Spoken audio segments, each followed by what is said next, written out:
Pertama, apa sunnah-sunnah di bulan Sya'ban sebagai tuntunan Rasulullah persiapan ke bulan Ramadan. Saya mohon fokus betul pada hal ini. Saya akan sangat fokus terkait dengan waktu kita dan juga terkhusus dengan, mohon maaf, ini yang paling penting kita praktekkan sekarang supaya Ramadannya lebih berkualitas. Ya. Satu,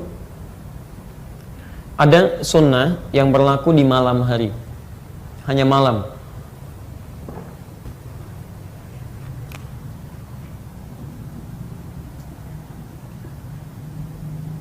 Dan ada sunnah yang berlaku di siang hari. Dan ada sunnah yang tidak dibatasi dengan siang ataupun malam. Keduanya. Ini poinnya. Hati-hati ya, fokus. Jadi ada sunnah di malam hari, ada sunnah siang hari, ada sunnah tidak dibatasi dengan siang ataupun malam, itu berlaku di keduanya. Ini sangat penting untuk menentukan ke Ramadan kita. Saking pentingnya, ini tintanya pun tidak mampu menuliskannya lagi. Oke. Baik, kita langsung cepat saja mulai. Saya ingin mulai dari yang paling pertengahan dulu, ibadah di siang hari yang ini. Fokus. Kita mulai di hadis riwayat Al-Bukhari dulu. Nomor hadis kita ambil yang selain yang ini dulu nih, ada salah satunya yang di 1833. Ambil yang ini dulu. Nanti contoh ini contoh terakhir untuk malam. Ini belum saya tuliskan, 1833. Ambil yang ini. Mungkinlah. Redaksi yang ini ditemukan juga di hadis Muslim, hadis 1956. Ya. Saya ulangi. Ini tadi belum saya tuliskan. Ambil yang 1833, ini nanti untuk amalan malamnya. Yang ini. Ini untuk yang siang. 1833 di hadis Muslim, hadis 1956. Baik. Keterangan Sayyidah Aisyah radhiyallahu taala anha. Perhatikan kalimatnya. Ya. Bima makna ma ra'aitu Rasulullah sallallahu alaihi wasallam. Saya enggak pernah lihat Rasulullah sallallahu alaihi wasallam, haqqallah. Istakmala Ramadan, istakmala siyamahu, menyempurnakan puasanya illa Ramadan, kecuali di bulan Ramadan. Jadi Sayyidah Aisyah tidak pernah melihat Rasulullah puasa penuh selama sebulan, begitu sangat baik ya. Kecuali kata beliau, saya lihat di bulan Ramadan, dia penuh puasanya, sempurna. Nah, yang menarik kalimat selanjutnya, wa ma yakfulu siyamahu minhu fi Sya'ban. Dan saya tidak pernah melihat beliau memperbanyak puasa sunnahnya kecuali di bulan Sya'ban. Sya'ban ini perbanyak puasa. Ini poinnya. Ini bisa didapatkan di Al-Bukhari, hadis 1833, termasuk di hadis Muslim, hadis 1956. Di sunnah yang pertama yang diajarkan Nabi, kesaksian Sayyidah Aisyah, juga dipraktikkan oleh beliau, adalah ketika masuk Sya'ban di siang harinya sunnah Nabi perbanyak puasa. Jelas sampai sini? Ini menarik ini. Bukan sekedar Nabi tunjukkan kepada para sahabatnya, umatnya, tapi beliau sendiri praktekkan ini. Ya, beliau banyak puasa di sini.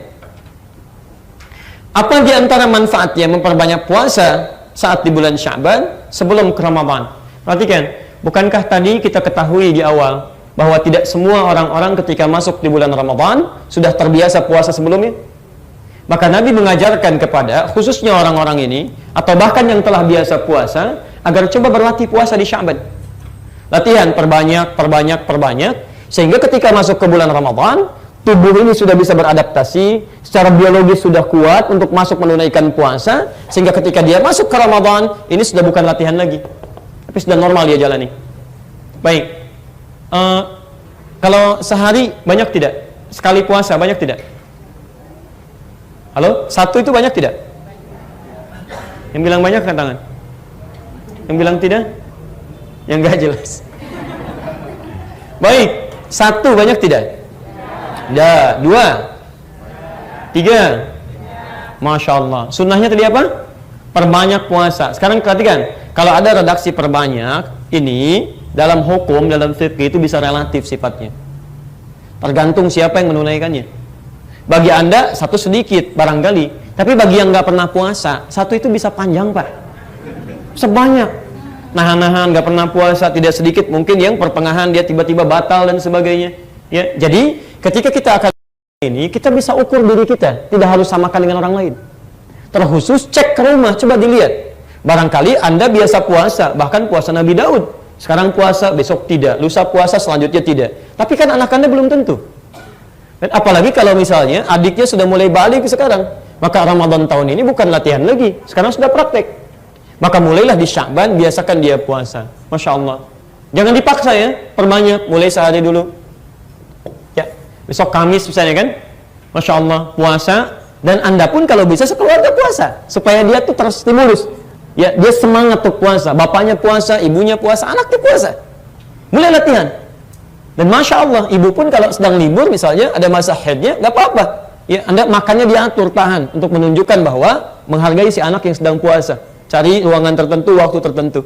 Ya, jadi begitu si anak yang misalnya berusaha, belum tentu dia final sampai dengan ke maghribnya. Begitu zuhur dia buka, mau buka, karena masih tahap latihan, nggak apa-apa. Ya nak, Masya Allah. Apresiasi dia, Pak. Puji dia. Ya, puji kepada Allah Subhanahu wa Ta'ala, tunjukkan kepada dia. Nah, Masya Allah, Alhamdulillah ya. Dulu, mama waktu seusia kamu nggak bisa sampai zuhur begini. Kamu sayang bisa bertahan sampai jam 1, Masya Allah, pintar anak papa ya. Besok sampai asar ya. Masya Allah. Besok dia coba lagi sampai asar. Besoknya lagi sampai maghrib. Masya Allah. Begitu sampai dia ke masa maghribnya, tambah lagi Ramadan, dia sudah tidak mengeluh. Itu poinnya. Barangkali ada yang baru masuk Islam juga, belum terbiasa puasa gitu kan. Nah, Anda bisa latihan saat ini. Ya. Tanya kawan Anda, dekati, bimbing dia, mulai puasa sehingga bisa terbiasa dengan ini. Masuk Ramadan, dia sudah bisa menunaikan dengan baik sampai sini. Paham ya? Baik. Saya punya pengalaman spesial yang ini nih. Saya sekitar 3-4 tahun lalu ke Kalimantan Timur. Ya, kemudian memberikan tausiah pada masyarakat. Ada yang menangis, yang macam-macam. Tiba-tiba ada preman tobat, Pak, datang. Betul, nyampaikan persis di hadapan kita. Ya, jadi begitu menyampaikan, Ustaz, saya ingin berubah lebih dekat dengan Allah. Saya sudah berusaha mendekat kepada Allah. Pertanyaan saya dulu banyak meninggalkan puasa, Ustaz. Apakah saya sekarang harus mengqadha? Saya bilang, ya, mulai berusaha untuk mengqadha puasa. Baik Ustaz, Alhamdulillah, saya telah berhasil menunaikan 3 kali qadha kemarin. Masya Allah, bagus, saya bilang. Ya, duhur saya sudah buka katanya. Duhur saya buka. Dia pikir dia bisa mulai sampai siang buka, dianggap setengah gitu kan. Jadi besoknya lagi setengah, dia gabungkan 1, gitu kan. Sekali lagi setengah gitu kan. Nah, jadi ini ada sesuatu yang perlu disampaikan. Tapi poinnya juga ada orang-orang yang memang belum terbiasa mengerjakan itu, walaupun mungkin dia sudah masuk dalam tahap yang cukup balik menunaikannya. Jelas ya? Baik. Jadi mohon izin, sekarang tanggal berapa? La haula wala quwwata illa billah. 13 Sya'ban. 13 Sya'ban. Sedangkan puasa tanggal berapa? 1 Ramadan. 1 Ramadan gitu kan? Jadi ada berapa hari ke Ramadan? Sekitar 16 hari ke Ramadan. Sekitar 16 hari, karena 29 Sya'ban itu terakhir. Tinggal ditentukan maghribnya, apakah besoknya 1 atau tanggal 30-nya. Baik, tapi insya Allah tahun ini kita nggak akan mendapati perbedaan. Semua akan sama, puasa ditunaikan. Berita baik dari Sabang sampai Merauke. Insya Allah untuk tahun ini. Jadi ada siklus setiap beberapa tahun itu Ramadannya akan sama, termasuk Idul Fitrinya. Termasuk berita baik, Alhamdulillah tahun ini semua di Indonesia akan sama, tidak akan berbeda. Puasa akan ditunaikan 1 Ramadan 1438 Hijrah bertepatan dengan 27 Mei 2017 hari Sabtu. Ya, akhir Syabannya terjadi di hari Jumat bertepatan dengan 26 Mei. Kemudian di maghrib ketinggian hilal sudah di atas 2 derajat, bahkan tinggi sekali, 8 derajat plus 8 derajat 22 menit 59 detik. Jadi sudah di atas 2 derajat. Dan ini mustahil kalau secara hitungan, ya mustahil ini bisa kemudian berbeda untuk menunaikan puasa besoknya. Kecuali yang Anda yang menggunakan misalnya pasang surut air laut, tingginya berapa, bulan berapa, atau malamnya mimpi, besoknya puasa gitu kan. Itu yang repot. Nah, jadi ini latihan dulu ya, paham ya? Baik, yang kedua, bismillah. Ayo teman-teman mulai ya. Kita mulai ya. Nabi puasa, sahabat puasa, tabi'in puasa, ulama puasa, dan mereka berlatih. Nabi itu orang paling takwa, madmunun bil jannah, dijamin surga, maksumun minal maksiyah, terjaga dari maksiat, masih mau puasa. Untuk Nabi bukan, Rasul bukan, sahabat bukan, ulama bukan, tabiin bukan, gitu kan? Surga belum jelas, maksiat kadang-kadang belum bisa terkontrol, gitu kan? Gak mau puasa, gitu kan? Baik, bisa nggak teruskan? Langsung sini. Ya, ibadah malam. Siang sudah, kita ambil malam. Bismillah. Teman-teman, malam saya spesifik langsung. Sunnah Nabi ya, diantaranya kita mulai meningkatkan ibadah malam itu dibagi pada 3 bagian. Ada yang bentuknya sholat, ada yang bentuknya interaksi dengan Al-Quran, tilawah, qiraah dan sebagainya. Ada yang bentuknya doa dan istighfar. 3 hal ini. Ada salat, ada bacaan Quran, ada doa dan istighfar.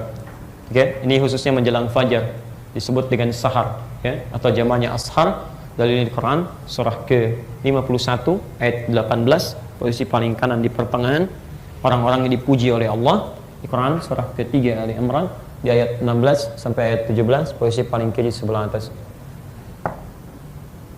Baik, saya teruskan. 1, ada sunnah ketika masuk di bulan Sya'ban.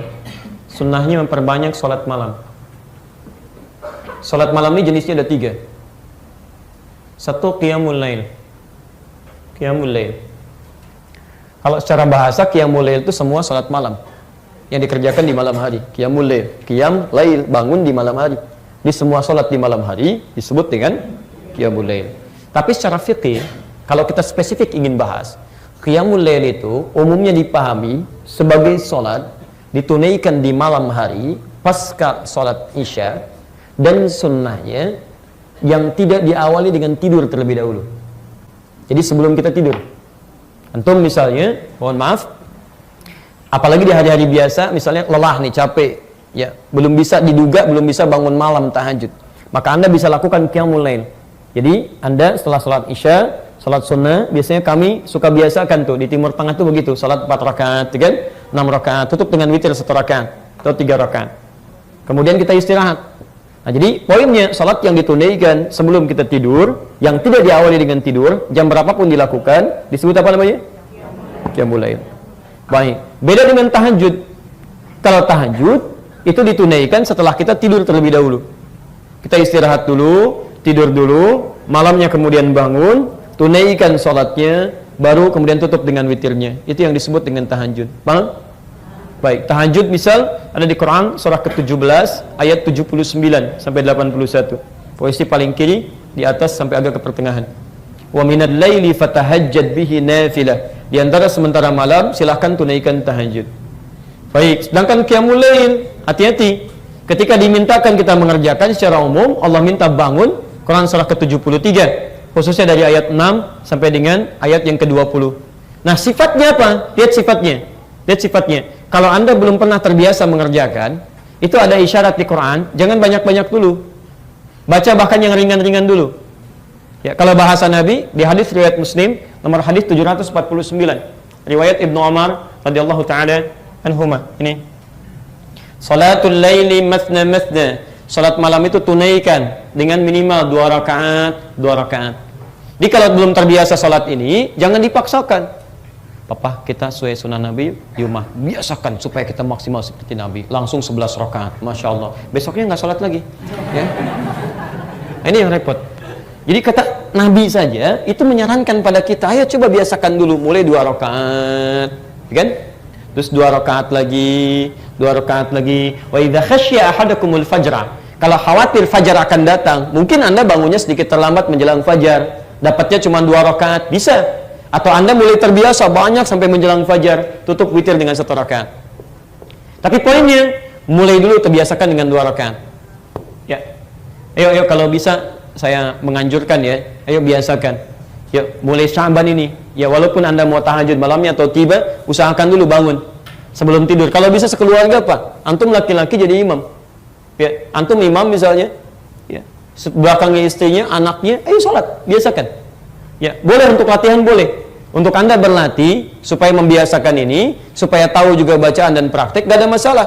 Karena Nabi pun pernah beliau kemudian sholat, di belakang diikuti oleh Ibnu Abbas untuk mengetahui sholatnya Nabi. Pernah itu, beliau sedang sholat, tiba-tiba Ibnu Abbas di belakang, ditarik oleh beliau, disejajarkan oleh Nabi SAW. Sholat apa itu? Bukan sholat fardu, itu sholat sunnah, sholat malam. Di rumahnya Sayyidah Maimunah, itu naikkan dengan 13 rakaat. Hati-hati ya, hati-hati. Saya sering memberikan masukan bahwa ada orang-orang yang menolak untuk sholat berjamaah di malam hari, tapi anehnya menggunakan hadis yang sama untuk kasus yang berbeda. Misal, saf kita kalau kita berjamaah, misal imamnya satu, dan pasti imamnya satu, kan? Makmum satu, jadi imam satu, makmum satu, kan? Ini safnya sejajar, sejajar. Jadi ini imam, ini makmum. Pernah dengar itu? Yang ikhwan laki-laki sejajar, kan? Hadis apa yang digunakan untuk itu? Yang ini. Tapi tanyakan kembali, itu sedang sholat apa Nabi? Kan bukan sholat fardu, itu sholat malam. Sebagai latihan untuk Ibnu Abbas. Jadi beliau sholat, Ibnu Abbas di belakang jadi makmum. Kenapa Anda bisa mengatakan sholat malam itu nggak ada dalilnya? Itu bid'ah. Tapi Anda mengambil hadis ini untuk mengatakan saf sholat kita sejajar. Kan aneh. Anda menggunakan hadis yang sama untuk satu kasus, tapi menolak hadis itu kasus yang berbeda. Padahal pekerjaannya berlangsung sama. Mereka sedang sholat malam, di belakangnya ada makmum, disejajarkan oleh Nabi. Artinya kedua-duanya berlaku. Hanya persoalannya, kapan kemudian Nabi mengajarkan itu? Ya, maka dipahami oleh para ulama, Ibnu Abbas sedang berlatih, masih kecil, diajarkan bagaimana suasana sholat malam plus dengan bacaannya. Maka di sini disimpulkan, Anda boleh kalau ingin praktikkan sholat malam dengan tujuan misalnya membiasakan kepada anak-anak atau kepada keluarga. Kalau sudah biasa silahkan masing-masing bangun, tunaikan, mohonkan hajat masing-masing dan sebagainya. Mengerti sampai sini? Baik. Jadi Bapak Ibu sekalian, lihat, hidupkan malam ini, ajarkan. Dan kepada anak-anak lihat, bangun malamnya cukup bagi mereka faqra'u ma tayassara minal Quran. Kata Al-Quran baca yang ringan-ringan. Ringan-ringan aja, nggak usah banyak-banyak dulu. 2 rakaat ringan. Dan ringan itu bisa relatif. Bagi anak-anak ringan itu rakaat pertama qul huwallah, gitu kan? Rakaat kedua misalnya qul a'udzu birabbil falaq, atau ini al-falaq, ini an-nas. Begitu antum jadi imam hari pertama al-falaq, kedua an-nas, kedua lagi al-falaq an-nas. Besoknya anaknya tanya, "Pah, kok al-falaq melulu sama an-nas?" Ah, berarti yang nanti Bapak tambah 4 rakaat ya. Ad-duha dengan alam nasyrah. Selanjutnya 3 dan 4-nya al-falaq an-nas. 2 hari berikutnya 4 rakaat. Tutup dengan witir. Naikin lagi. Bisa relatif. Kalau Nabi ya seringan-ringannya Nabi 100 rakaat. 100 ayat, maaf, 100 ayat. Rakaat pertama. Betul. Pernah Hudzaifah al-Yamani, Al-Mughirah bin Syu'bah, Abdullah bin Mas'ud datang kepada Nabi, kepada Sayyidah Aisyah. Di Al-Bukhari nomor hadis 2008 sampai 2012. Ini suasana ini nih yang dihidupkan. Ya, kata mereka, kaifa kanat salatu Rasulullah sallallahu alaihi wasallam? Bagaimana salat malamnya Rasulullah? Kata Sayyidah Aisyah, jangan ditanyakan bagaimana bagus dan panjangnya bacaan beliau. La tas'al an husnihinna wa thalihinna. Penasaran dari situ, berapa malam berikutnya diikuti salat di belakang Nabi. Masya Allah. Ternyata luar biasa. Rakaat pertama bacaannya tuh indah, khusyuk, tenang, nyaman, ya kan? Enak bacaannya itu. 100 ayat kata Hudzaifah al-Yamani. Rakaat pertamanya itu 100 ayat. Jadi kalau berhenti beliau di ayat tertentu terkait dengan doa, beliau berdoa dulu. Ayat surga, beliau memohon kepada Allah supaya umatnya masuk surga. Neraka supaya dijauhkan dari neraka. Itu indah sekali. Kadang-kadang kata Abdullah bin Mas'ud pernah lewat daripada itu. Jadi begitu mengimami rakaat pertamanya 100 ayat Al-Baqarah lewat sampai ke Ali Imran. Al-Baqarah 286 ayat, Ali Imran 200 ayat. Dikira Abdul Mas'ud akan ruku, ternyata nyambung ke An-Nisa. An-Nisa 176 ayat, 5 juz 4 halaman. Di rakaat pertamanya ringannya Nabi bisa 5 juz 4 halaman. Besoknya ketiganya nggak ikutan lagi. Ya. Dan bukan capek, ini sudah biasa mereka. Kata Ibnu Mas'ud, ya, saya khawatir selalu berprasangka menduga kapan rukunya ini, yang ini atau yang sebelumnya, yang ini atau yang ayat mana, supaya beliau bisa mengambil itu sebagai sunnah ketika menjadi imam. Karena sering menebak, kayaknya beliau memilih untuk memisahkan sholat di malam-malam berikutnya untuk mengambil kebiasaan sholat dari ajaran Nabi. Tapi poinnya, beliau itu tenang, nyaman. Bahkan setiap 2 rakaat berhenti dulu, duduk sejenak, beliau bacakan, Masya Allah, Allahumma innaka afu tuhibbul afwa fa'fu anni. Jeda, baca lagi, jeda, baca lagi. Sesuatu yang dikerjakan dengan tenang, nyaman, bahkan ada jeda untuk rehat sejenak, itu sifatnya disebut dengan tarwihah. Saya ulang, tarwihatun, gini.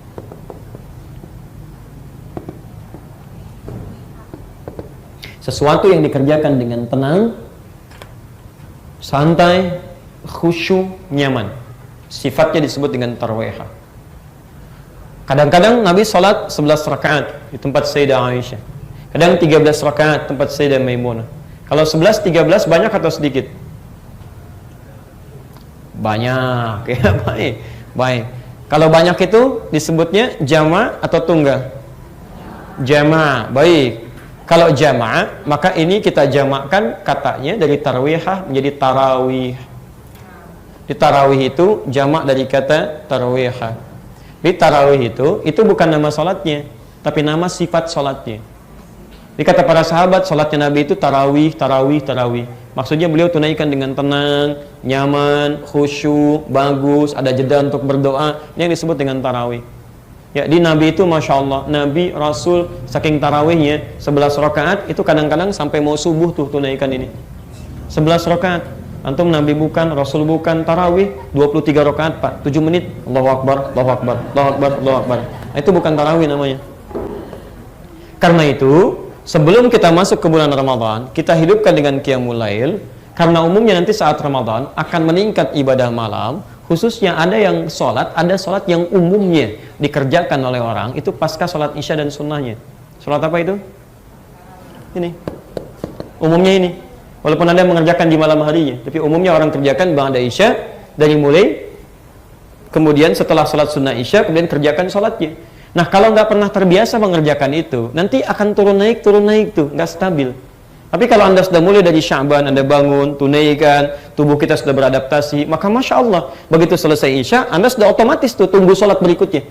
Teruskan, ada kenikmatan dijalankan di situ. Bahkan itu jadi modal untuk mempertahankan sampai ke pertengahan, sampai akhirnya.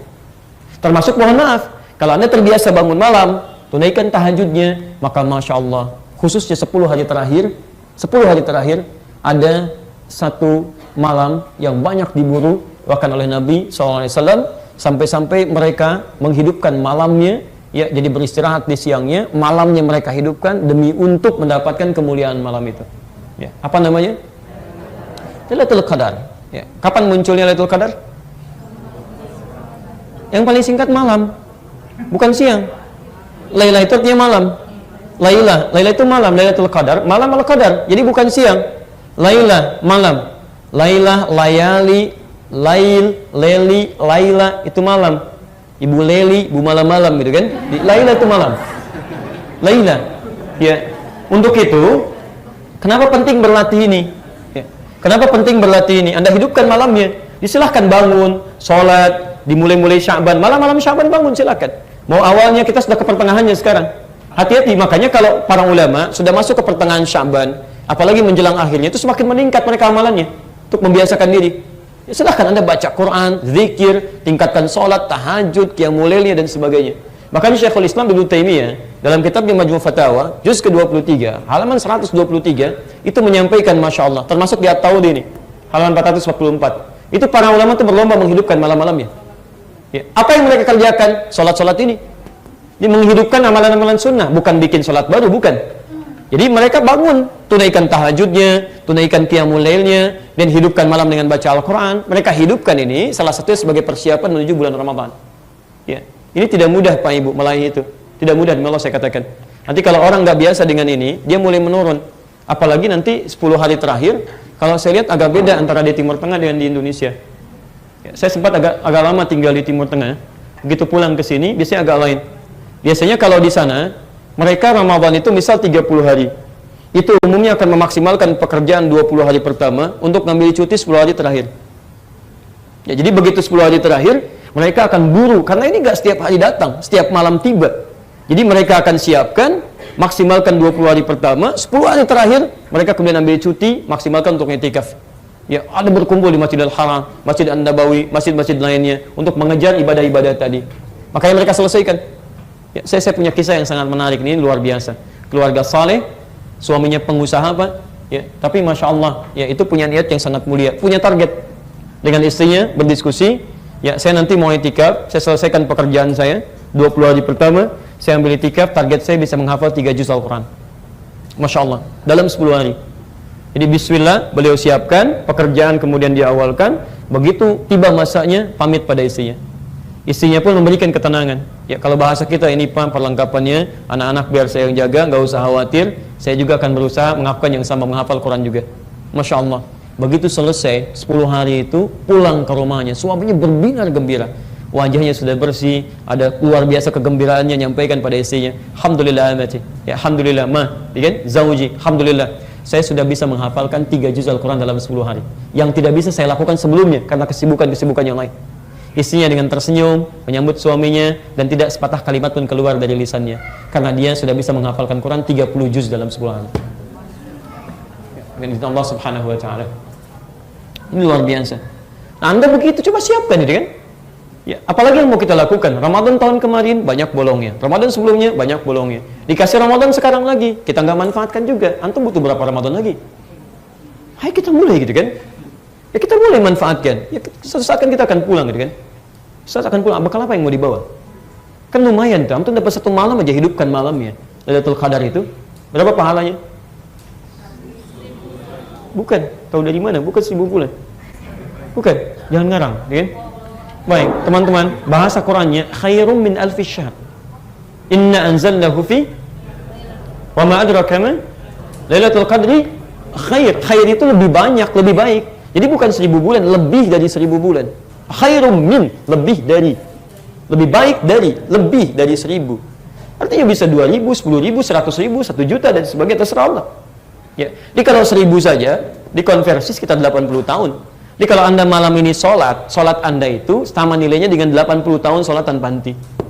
Anda baca Al-Quran, bacaan 1 ayat saja Anda baca bertepatan dengan malam ini, itu sama dengan baca ayatnya 80 tahun tanpa henti. Ada yang bisa Anda baca Quran 1 ayat 80 tahun tanpa henti. 1 hurufnya berapa?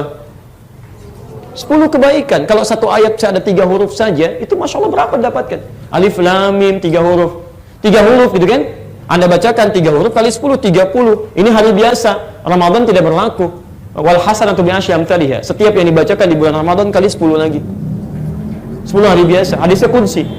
Jadi di kitab Siyam nanti karangan Imam Al-Bukhari, dia 30 kali 10 lagi 300.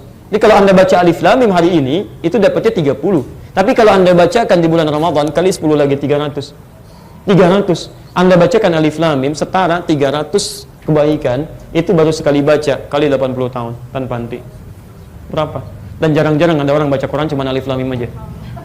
Alif Lam Mim. Udah dulu enggak ada kan? Mungkin enggak ada. Lumayan 300 gitu. Enggak ada kayak begitu. Saya kan cek Yasin 200 cukup gitu kan? Enggak ada.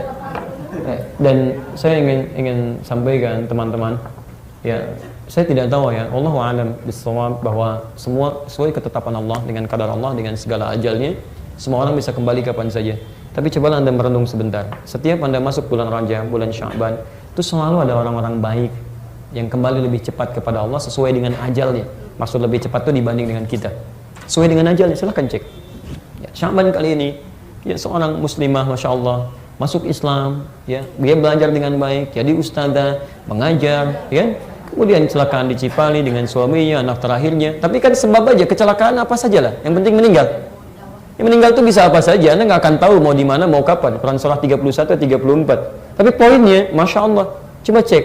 Antum dari lahir muslim, beliau kan masuk Islam setelah itu. Jadi pendakwah, pulang dengan keadaan mulia di bulan Sya'ban. Masya Allah.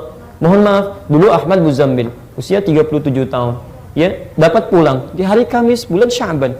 Ya, habis sholat subuh, tidak mendapatkan Ramadan sesuai dengan ajalnya. Barangkali menurut Allah sudahlah, kamu ini sudah banyak bekalnya, pahalanya sudah banyak, gitu kan? Ustaz Ja'far baca Al-Quran, gitu kan? Selesai baca Al-Mulk, meninggal dunia.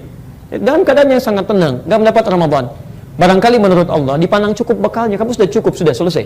Pulang, bekal kamu banyak. Ini kamu hadi hidayat, yang lainnya macam-macam masih butuh Ramadan tahun ini. Jadi kalau Anda diberikan Ramadan tahun ini, masih belum Anda maksimalkan juga, Anda butuh Ramadan berapa lagi? Dan yang paling aneh itu kita sadar bahwa banyak kurangnya. Kalau dikatakan banyak pahala, tidak. Merasa banyak dosa, iya. Kalau Anda sadar banyak dosanya, kenapa Anda tidak memburu pahala untuk menghilangkannya? Jadi kalau yang dulu-dulu sudah banyak yang sia-sia, sisanya jangan disia-siakan lagi. Kan aneh, orang merasa dulu banyak yang sia-sia, diberikan kesempatan masih disia-siakan. Makanya tidak sedikit orang yang nanti menghadap Allah minta kesempatan untuk kembali. Ada di Quran surah 63 ayat 9 sampai 11. Fa asaddaqa wa aqum minas shalihin. Ya Allah, berikan kesempatan lalu sejenak ya Allah untuk balik lagi mengerjakan amal saleh. Maka itu, ini ada kesempatan. Kita nggak tahu Ramadan dapat atau tidak. Tapi kita ada di bulan Sya'ban, maksimalkan betul, malamnya kita hidupkan. Silakan.